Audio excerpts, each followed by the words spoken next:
SPO உறுப்பினர்கள் அனைவருக்கும் வணக்கம். நேற்று டெலிகிராம் நோட்டீஸ் போர்டில் வந்த ஆடியோ பற்றி இந்த பதிவில் காண்போம்.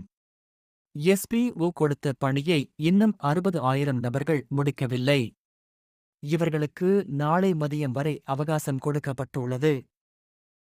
தங்களது எஸ்பிஓ ஐடியை லாகின் செய்யும் சமயம் சிஎஸ்ஆர்எஃப் டோக்கன் மிஸ்மேட்ச் வருகிறது என்றால் முதலில் தங்கள் பிரவுசர் ஹிஸ்டரியை கிளியர் செய்துவிட்டு இந்த வீடியோவில் உள்ளது போன்று செய்தால் இனி நீங்களும் லாகின் செய்து உங்கள் பணியை முடித்துக் கொள்ளலாம்.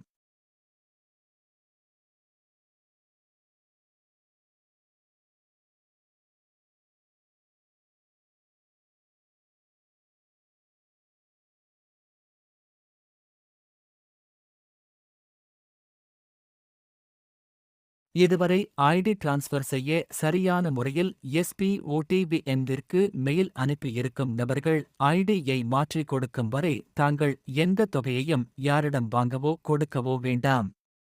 பிறகு நீங்கள்தான் நஷ்டப்பட நேரிடும். தங்கள் எஸ்பிஓ ஐடி தெரியாமல் ரிஜெக்ட் ஆகியிருந்தால் அதற்கான தீர்வு மற்றும் பெண்டிங், டிக்ளைன், பல்க் சஸ்பெண்ட் ஆன நபர்களுக்கு உண்டான தீர்வும் நாளை மதியம் சங்கர்சர் மூலம் தங்களுக்கு கிடைக்கப்பெறும். நன்றி.